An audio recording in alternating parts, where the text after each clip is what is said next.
भूख तो अन्न से शांत होती है ना? हाँ, होती है, लेकिन हमारे पास उन्हें खिलाने के लिए अन्न नहीं है। चलो बहन।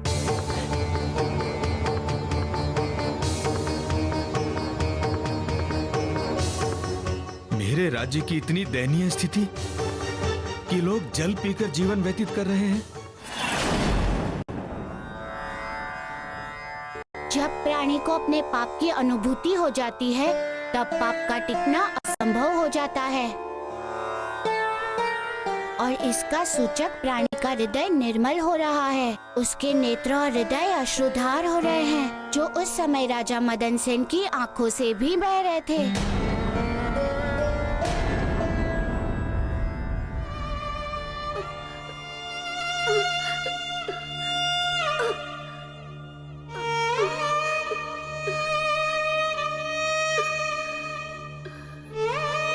माता, ये क्या? इस आयु में आप खेतों में काम कर रही हैं? आपके पुत्र कहाँ हैं? यही है। तो फिर आप क्यों कुदाल चला रही हैं? वे आएंगे ना कुदाल चलाने? वो नहीं आएंगे। क्यों नहीं आएंगे माता? क्या आपसे झगड़कर चले गए हैं? नहीं। तो? वो परिश्रम से धन कमाना नहीं चाहते। उन्हें बिना परिश्रम राजा दान में धन दे देते हैं। राजा से दान में धन? हाँ, राजा नित्य दान में धन दे देते हैं। उसका वो खूब दुरुपयोग करते हैं।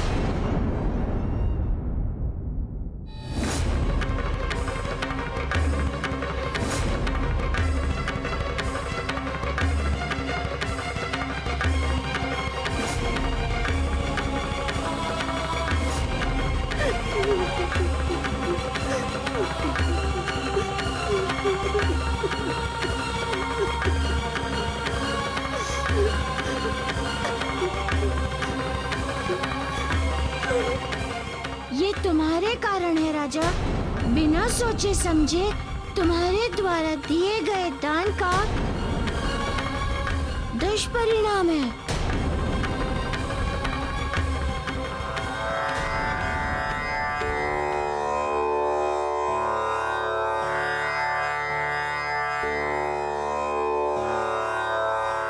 क्या हुआ ऋषिवर, आपके नेत्रों में नीर? प्रभु, मदन सेन की कथा सुनकर मुझे अपने पाप याद आ गए हैं। मुझे बोध हो रहा है मैंने शुक्राचार्य के साथ कितना बड़ा अन्याय किया है। मेरे इस पाप से कभी मुक्ति हो पाएगी भी या नहीं? ऋषिवर, इस बात का आभास ये बताता है कि आप अपने पाप से मुक्त हो रहे हैं तथा आपका हृदय निर्मल हो रहा है। और हाँ, इस बात का पूर्ण विश्वास रखिए कि अष्ट सिद्धि की कथा पूर्ण होते ही आप अपने पाप से पूरी तरह मुक्त हो जाएंगे। इसमें कोई संशय नहीं है। अच्छा, तो फिर क्या हुआ प्रभु? क्या मदन सेन को श्रम की रोटी प्राप्त हुई? नहीं ऋषिवर, राजा को परिश्रम की रोटी तो नहीं मिली, किंतु उसे ज्ञान अवश्य प्राप्त हो गया था।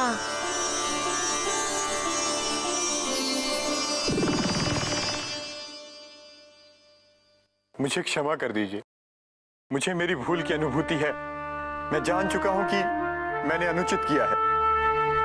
मैं बहुत बड़ा अपराधी हूं, बहुत बड़ा अधर्मी। स्पष्टीकरण बाद में देना, पहले ये बताओ कि रोटी कहाँ है? क्यों नहीं लाई रोटी? जो अपने राज्य की प्रजा के मुख से रोटी छीनता हो, वो क्या रोटी लेकर आएगा मारुति? मैंने अपने राज्य का अपनी दुर्बुद्धि, अपनी मूर्खता, अपने अहंकार से विनाश कर दिया मारुति। सर्वनाश कर दिया मैंने अपने संपूर्ण राज्य का। अब मेरी आपसे बस एक ही प्रार्थना है, कृपया मेरी सहायता कीजिए। जिस प्रकार आपने मुझे सद्बुद्धि दी, मेरी आंखें खोल दी, उसी प्रकार मुझे अपने अपराध के प्रायश्चित की विधि बताएं मारुति। मैं अपने इस जघन्य अपराध का प्रायश्चित करना चाहता हूँ। यदि तुम सच्चे हृदय से स्वयं को अपराधी मानते हो तो तुम अपराधी अपनी प्रजा के नहीं, अपितु सबसे बड़े अपराधी तुम धरती माँ के हो, क्योंकि तुम्हारे दान के कारण तुम्हारी प्रजा ने परिश्रम करना बंद कर दिया, खेतों में हल चलाना त्याग दिया। सदैव हरी भरी रहने वाली धरती माँ की गोद सूनी हो गई, और इन सब के कारण तुम हो मदन सेन। अपने कर्मों का प्रायश्चित करना चाहते हो तो जाओ, जाकर धरती माँ की छाती पर हल की नोक से सौभाग्य के गीत लिखो, धरती माँ के गर्भ में बीज बो तथा उसकी कोख को फिर से हरा भरा करो, उनके सिर को हरी धानी चुनरी से ढकने का जतन करो, वही होगा तुम्हारा प्रायश्चित, तथा तभी होगा तुम्हारा कल्याण। मैं करूंगा, मैं अवश्य करूंगा। धरती माता को सौभाग्यवती बनाने के लिए वो हर प्रयत्न करूंगा जिससे धरती माता को प्रसन्नता मिलेगी। भविष्य में मुझसे कोई भूल नहीं होगी, दोबारा मैं कोई भूल नहीं करूंगा, कोई भूल नहीं।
माता, आपकी एक संतान तो सही राह पर आ गई।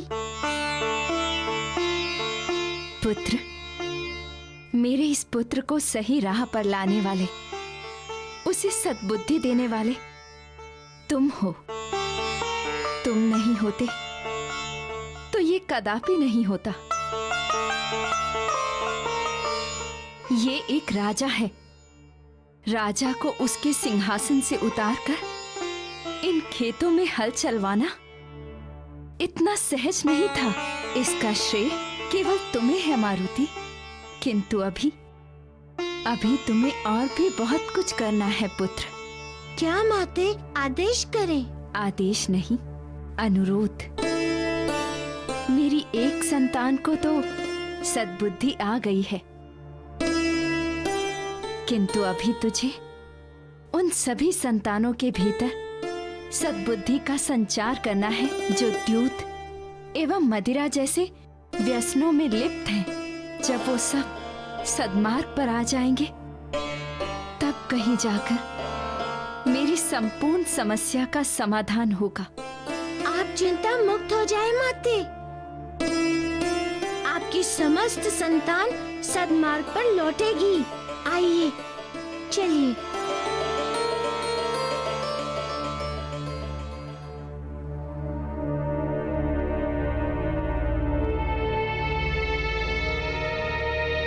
महाराज, खेतों में हल चलाकर आपने ये सिद्ध तो कर दिया कि आप अपना प्रायश्चित सच्चे हृदय से करना चाहते हैं, किंतु धरती माता इतने से ही प्रसन्न नहीं होगी।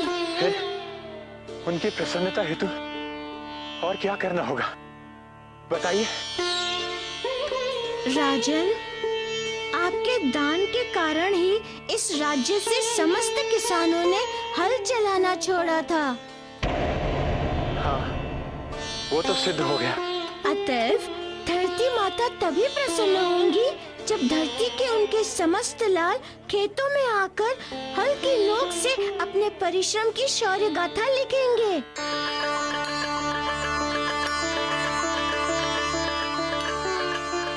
मैं समझ गया मारुति कि मुझे क्या करना है। प्रकार राजा मदन सेन को अपने भूल की अनुभूति हुई कि उसने अपने धन के कारण संपूर्ण राज्य को कितनी बड़ी क्षति पहुंचाई है।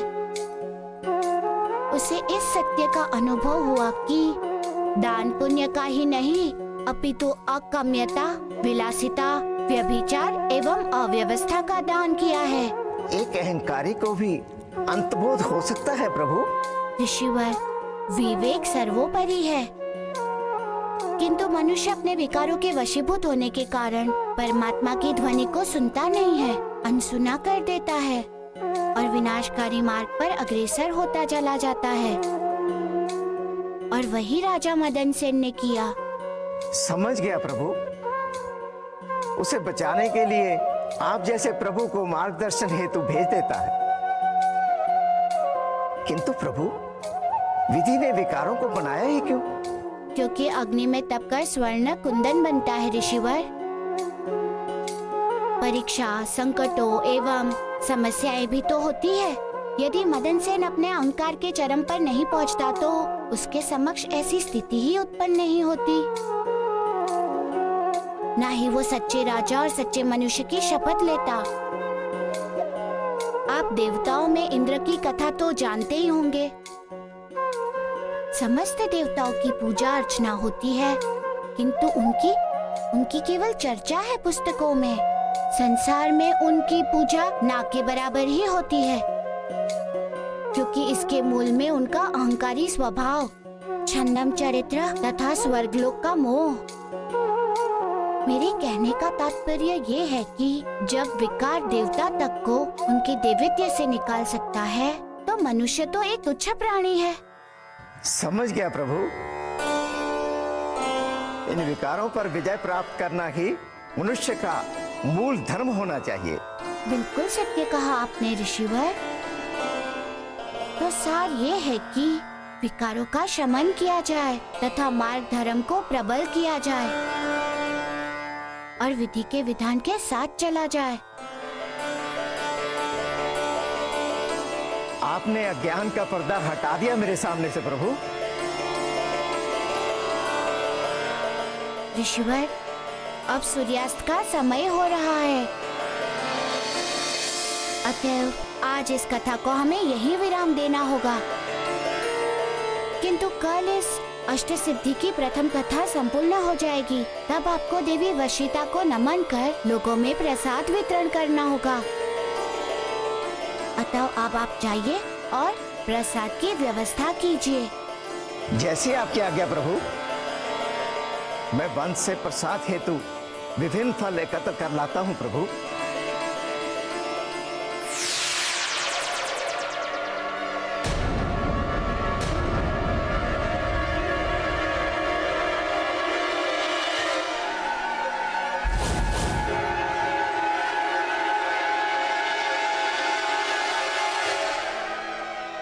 अंगीरा, तुम वन में तो अवश्य जाओगे, पर तुम्हें फल की प्राप्ति नहीं, मृत्यु की प्राप्ति होगी। मृत्यु की, क्योंकि हम जो है तुम्हारे पीछे।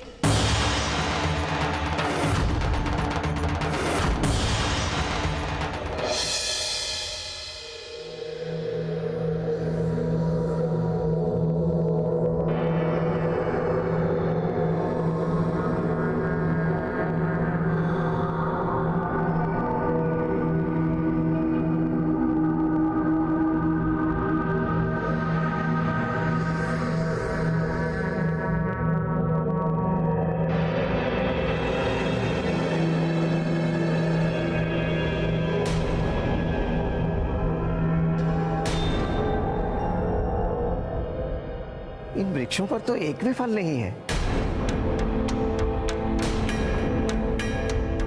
जबकि ये ऋतु तो फल देने वाली है।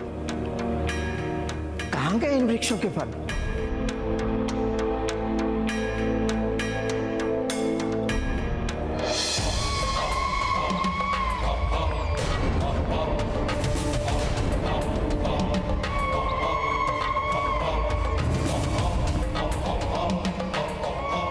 अंगिरा, असंभव को संभव करने वाले हमारे गुरु शुक्राचार्य हैं। उन्हीं की दी हुई शक्ति से हमने इस वन के समस्त वृक्षों के फल अदृश्य कर दिए हैं, ताकि हम तुम्हें मृत्यु का स्वाद चखा सकें। देखते हैं तुम कब तक बचते रहोगे हमारे गुरु की शक्ति और हमारी माया से।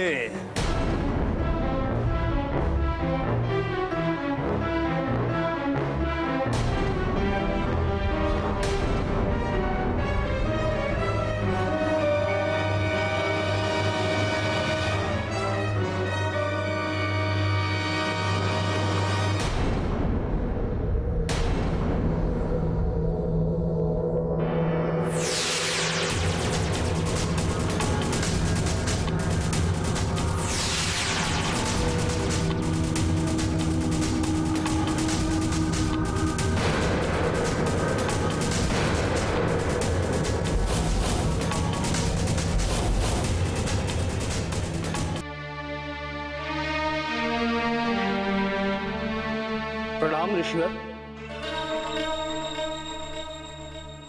क्या खोज रहे हैं इस वन में? फल। यहाँ वृक्ष पर कोई फल ही नहीं है, जबकि ऋतु तो फलों का है। मैं कल अनुष्ठान कर रहा हूँ, उसके लिए मुझे प्रसाद वितरण करना है। इसका अर्थ यह है कि आप प्रसाद के लिए फल एकत्र करने आए थे? हाँ, अब कल क्या प्रसाद वितरण करूंगा इसकी चिंता हो रही है। प्रतिकूल दिशा और स्थान पर आने से निराशा ही हाथ लगती है ऋषिवर। अर्थात मैं समझा नहीं। अर्थात आप अनुचित स्थान पर फल लेने आए हैं। इस वन में तो कई वर्षों से फल लगने वाला वृक्ष ही नहीं है। आप चिंता ना करें ऋषिवर, यही समय पे हमारा ग्राम है। आप हमारे साथ चलिए, हम आपके लिए प्रसाद की व्यवस्था कर देंगे। हाँ ऋषिवर, चलिए। नहीं नहीं, मुझे तुम लोगों की सहायता नहीं चाहिए। मुझे कल प्रसाद वितरण के लिए स्वयं ही प्रसाद एकत्र करना है। ये सहायता नहीं है ऋषिवर, ये तो हमारा सौभाग्य है कि हमें आपके लिए कुछ करने का शुभ अवसर प्राप्त हुआ है। हाँ ऋषिवर, ये स्त्री सही कह रही है। आप चलिए ना, हमारे ग्राम में आपको सब कुछ प्राप्त होगा। दूध, दही, चना, सब कुछ ऋषिवर, किसी चीज की कमी नहीं होगी आपको।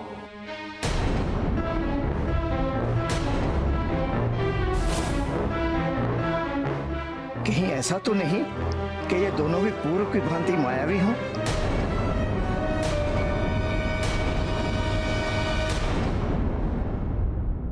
क्या सोच रहे हैं ऋषिवर? सोच रहा हूं तुम लोगों की सहायता से मेरा श्रम सुरक्षित रह जाएगा, जो अनुचित है।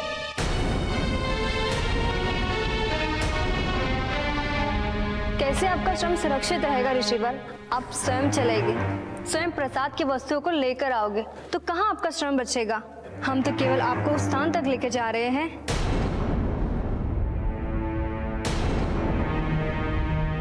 श्रम से बचा तो तब होता जब आप यहीं बैठे रहते और हम पूरी सामग्री एकत्र कर लाकर दे देते।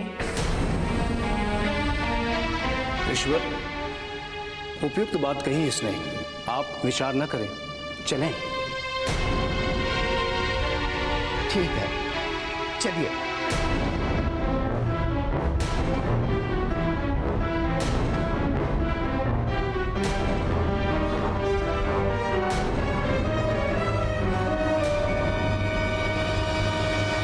चलिए ऋषिवर।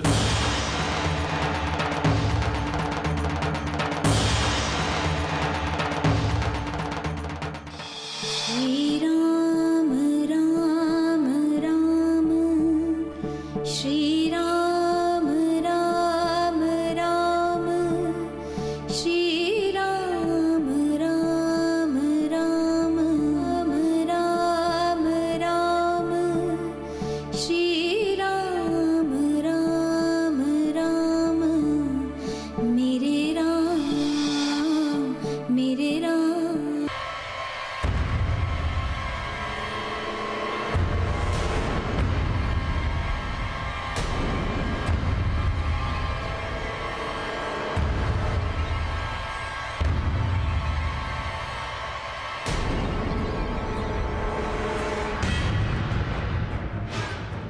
और कितनी दूर तक चलना है देवी? कहाँ है आपका ग्राम और कब तक चलना है? अब बस वो स्थान आने ही वाला ऋषिवर जहाँ आपको अपने कर्मों का प्रसाद प्राप्त होगा। मैं आपका कथन समझा नहीं देवी।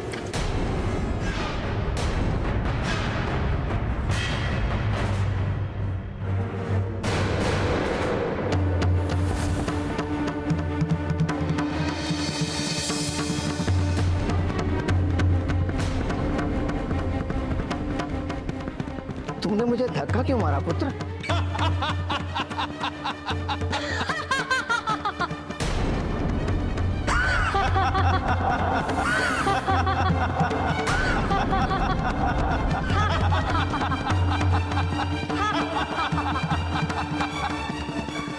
हम तुम्हें तुम्हारी मृत्यु का प्रसाद देने आए हैं। बहुत पुण्य अर्जित कर लिया ऋषि अंगीरा, किंतु अब तुम अपनी मृत्यु को अर्जित करोगे।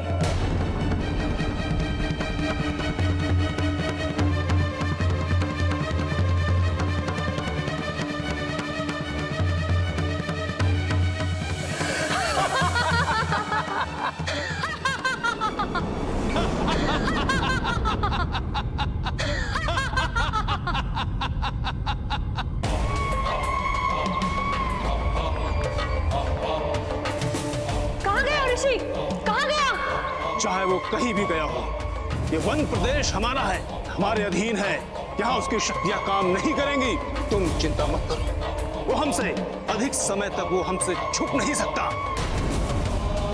ढूंढ निकालेंगे हम उसे।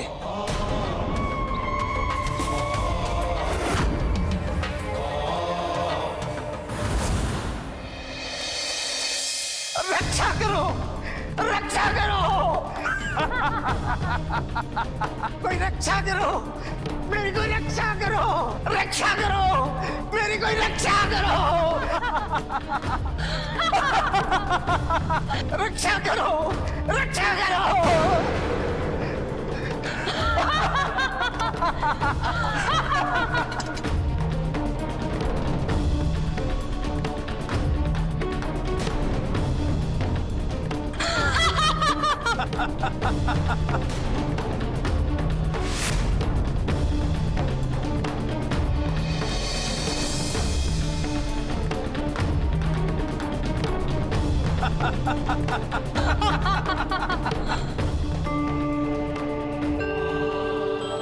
हे प्रभु, इस संकट से मेरी रक्षा कीजिए प्रभु।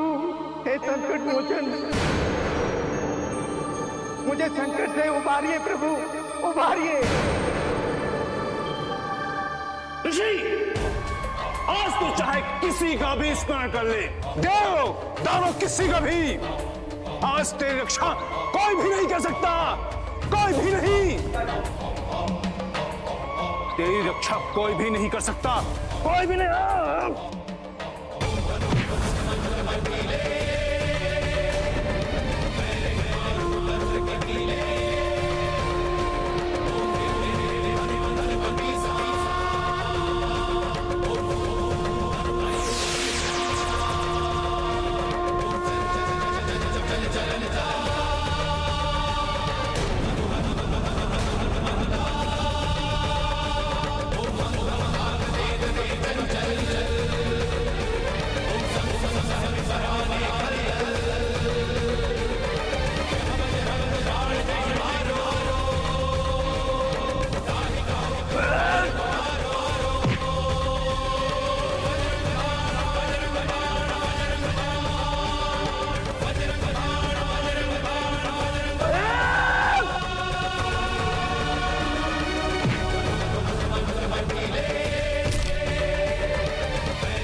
आपकी अति अनुकंपा प्रभु, यदि आज आप न आते तो मैं संभवतः जीवित नहीं रहता प्रभु,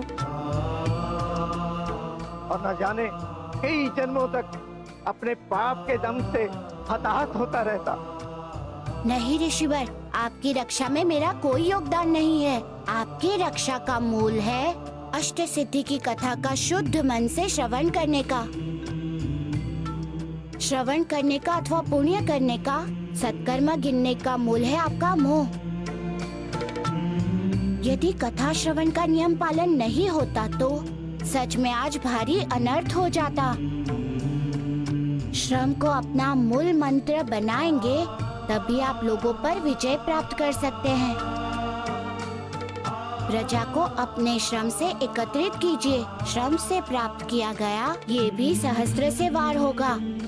प्रभु क्षमा करें, दोबारा ऐसी भूल नहीं होगी प्रभु।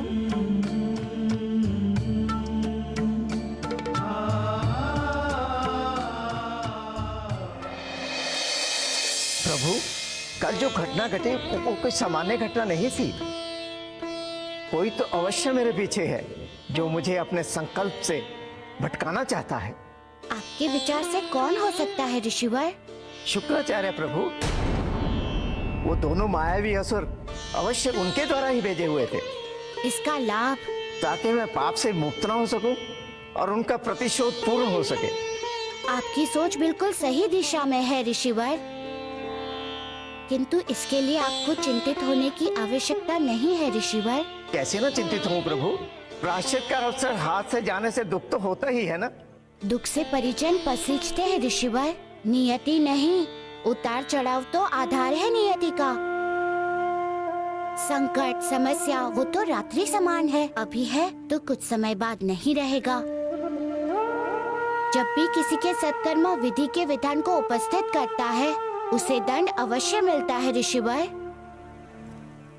जो इसका कारण होगा उसे भी अवश्य मिलेगा। पर आप उसकी चिंता न करते हुए पूर्ण संकल्प के साथ अष्ट सिद्धि की कथा का श्रवण करते जाइए तथा अपने विकारों को छाटे जाइए। जी प्रभु, वैसा ही होगा। अच्छा प्रभु, तो फिर मदन सेन का क्या हुआ? जैसे आज आपके समक्ष परीक्षा की घड़ी है, वैसे ही मदन सेन के सम्मुख भी उनके संयम तथा धैर्य की परीक्षा की घड़ी थी। सो कैसे प्रभु?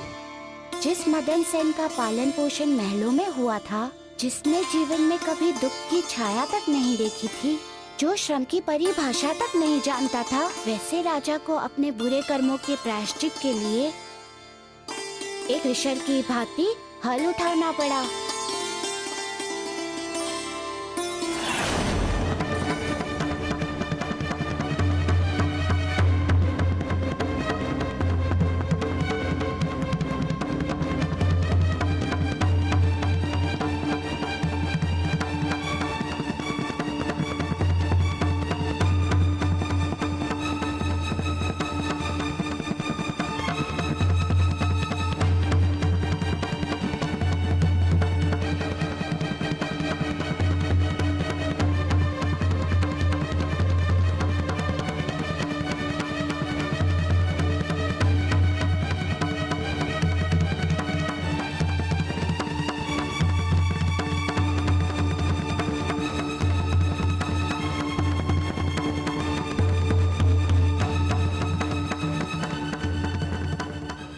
माता, आपकी एक संतान तो सही राह पर आ गई।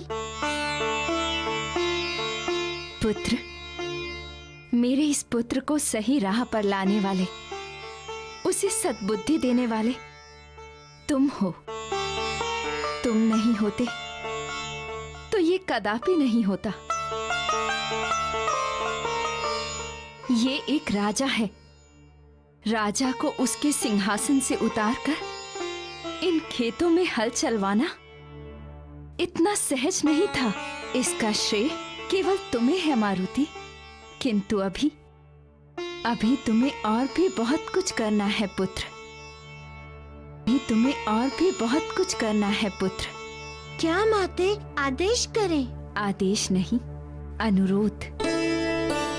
मेरी एक संतान को तो सद्बुद्धि आ गई है,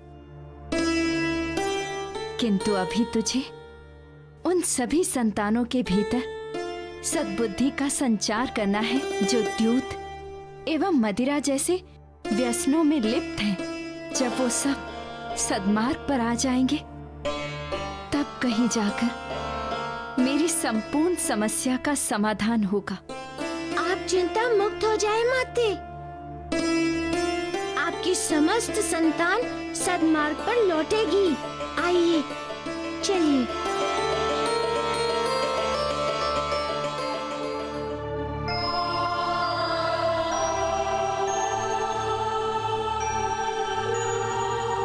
महाराज, खेतों में हल चलाकर आपने ये सिद्ध तो कर दिया कि आप अपना प्रायश्चित सच्चे हृदय से करना चाहते हैं, किंतु धरती माता इतने से ही प्रसन्न नहीं होगी। फिर उनकी प्रसन्नता हेतु और क्या करना होगा, बताइए। राजन, आपके दान के कारण ही इस राज्य से समस्त किसानों ने हल चलाना छोड़ा था। हाँ, वो तो सिद्ध हो गया। अतएव धरती माता तभी प्रसन्न होंगी जब धरती के उनके समस्त लाल खेतों में आकर हल की नोक से अपने परिश्रम की शौर्य गाथा लिखेंगे।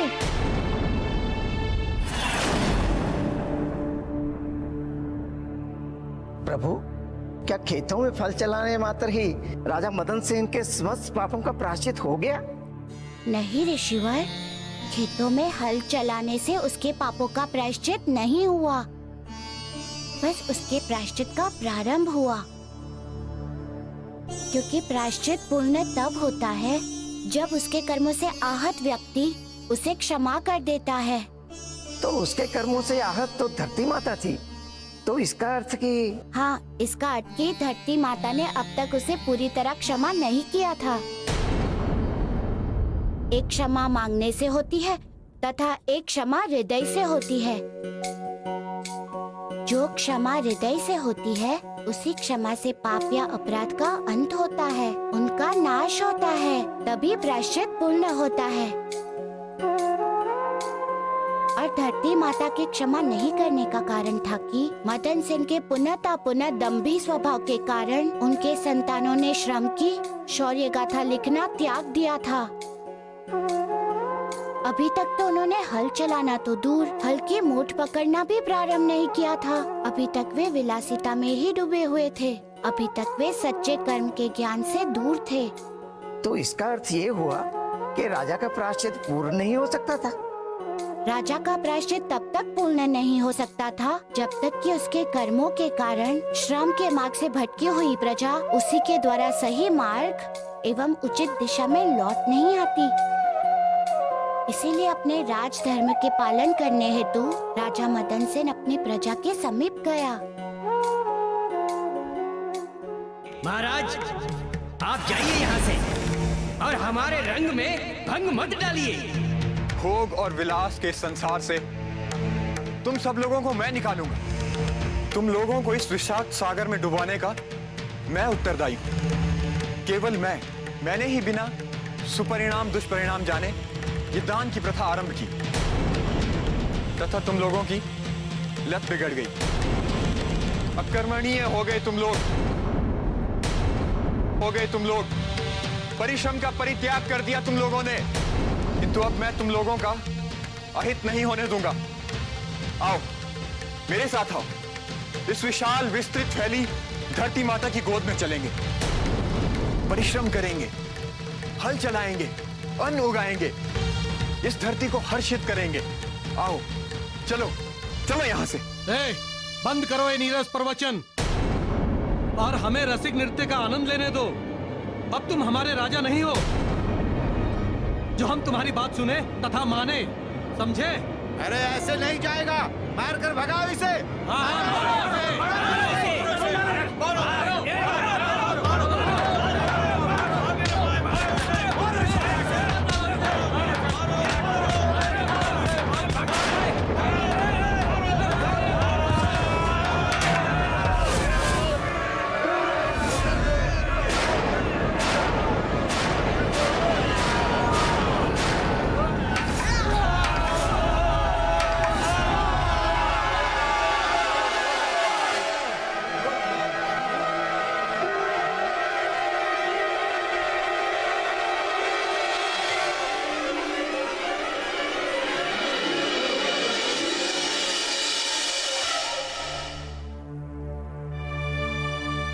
यूँ निराश अधीर ना होइए राजन। मैंने तुम लोगों से बड़ा स्वार्थी नहीं देखा इस संसार में। जिस राजा से लाखों स्वर्ण मुद्राएं प्रतिदिन दान स्वरूप प्राप्त करते थे, आज उसी राजा पर लाठियों का प्रहार कर रहे हो। जब बिना परिश्रम धन प्राप्त हो रहा था, तब तुम में से किसी ने ये प्रश्न नहीं किया कि बिना परिश्रम ये धन क्यों दिया जा रहा है। किंतु आज जब तुम्हारा राजा दान स्वरूप धन नहीं दे रहा, तुम्हें सद्मार्ग पर वापस ले जाने का प्रयास कर रहा है, तो तुम लोगों ने अपने उसी राजा की ये स्थिति कर दी। अरे मूर्खो, देखो देखो अपने राजा को देखो। जब अतुल धन राशि वाले राजा का धन समाप्त हो गया, तब फिर तुम लोगों का क्या अस्तित्व? क्या सोच रहे हो तुम लोग कि तुम लोगों का धन सदैव बचा रहेगा? सोचो, उस समय हेतु जब तुम्हारा ये धन तुम्हारे पास नहीं होगा, तब उस समय क्या करोगे तुम लोग?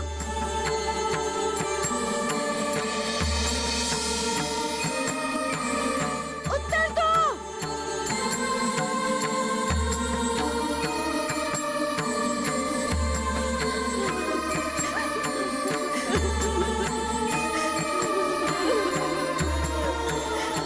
अपनी नहीं तो कम से कम अपनी स्त्रियों के बारे में सोचो, अपने बच्चों के विषय में सोचो।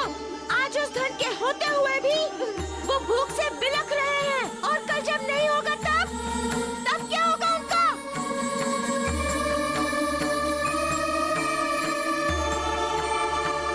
आप सत्य कह रहे हैं वानर बालक। हमारी आंखों पर कुबुद्धि की परत जम गई थी। हम भटक गए थे अपने मार्ग से।